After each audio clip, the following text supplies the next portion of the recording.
यो चाहिँ गुल्मीको राङदाल चौर होइन, बुलमा पनि भनिन्छ राङदाल चौर। हेर्नुहोस् कति रातो माटो पाइने ठाउँ, विशेष गरी गुल्मेलीहरूले चिन्ने भनेको माटो पाइने ठाउँ, रातो माटो पाइने ठाउँ भनेपछि राङदाल चौर एक नम्बर चलेको फेमस ठाउँ। अनि यहाँ चाहिँ एकदमै सायद यो माटोले गुल्मीका हरेक घरहरू रङ्गिएका छन्, मलाई लाग्छ। धेरै घरहरू, हरेक घरहरू गुल्मी लगायत छिमेकी जिल्लाहरू, प्युठान, अर्घाखाँची, बागलुङ, सायद धेरै ठाउँमा यो माटो टिप्नको लागि प्रयोग गरिन्छ। अत्यन्तै राम्रो छ। हेर्नुहोस् कस्तो छ, पहिले र अहिलेमा धेरै फरक भएको छ। विकास क्रमहरू जारी छ, काम भइरहेछ होइन। यहाँ चाहिँ पिचको कार्य भएको कारणले यहाँ ढुङ्गा फोर्ने काम भइरहेको रहेछ। यो चाहिँ अब खेलकुदको लागि एकदम बनाइएको हो, फुटबलको लागि अझै काम पुरा भएको छैन होइन।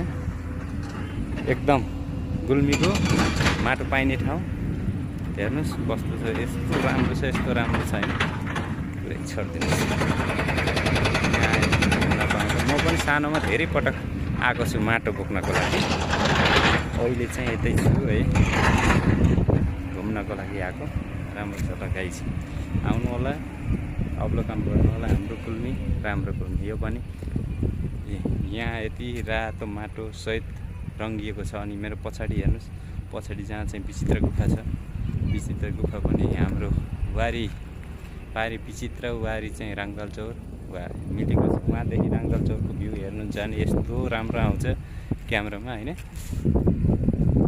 कैद गर्नु होला आएको बेला। मलाई चाहिँ एकदम मनपर्ने ठाउँ, रातो माटो। सानोमा आइयो आमाको पछि लागेर, अहिले चाहिँ आफै आइया छ होइन। ल ठिक छ जियोस्, सानोमा आमाको लुङ्गी समाउँदै पछि लाग्नुको मजा छुट्टै छ, कहाँ बिर्सिन सकिन्छ तिनी पलहरू है। त्यो भएर चाहिँ हजुरहरू पनि आउनु होला, भ्रमण गर्नु होला, विचित्र गुफा आउनु होला। विचित्र गुफा यहीँनिर ट्याक्कै विचित्र गुफा हेर्नुहोस्, मेरो अगाडि मैले जुम गरेर देखाइदिएँ। ट्याक्कै यहाँनिर चाहिँ विचित्र गुफा हो, गुल्मीको एकदमै राम्रो